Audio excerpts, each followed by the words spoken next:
La chirurgie sous hypnose de la coiffe des rotateurs forcément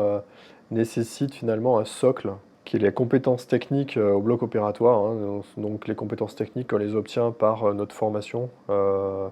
avec du savoir, la théorie qu'on a pendant plusieurs années, qu'on apprend au niveau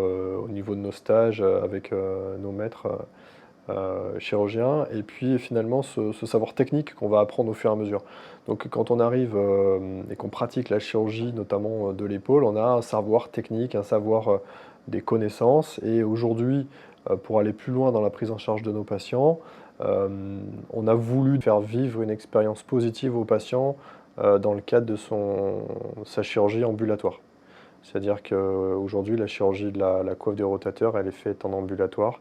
dans un environnement technique que le patient ne maîtrise pas, avec une alerte au moment où il arrive à se mettre en situation de stress par son imaginaire qu'est le bloc opératoire.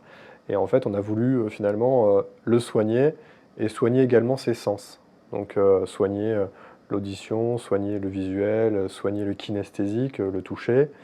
soigner l'olfactif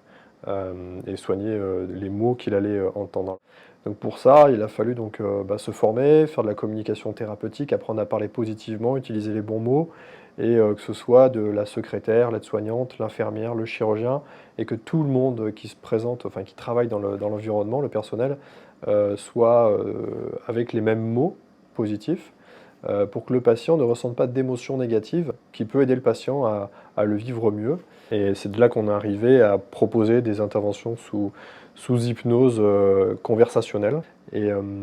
ça permet également d'alléger la chirurgie finalement en diminuant les drogues anesthésiques et de créer une ambiance avec l'anesthésie pendant cette intervention.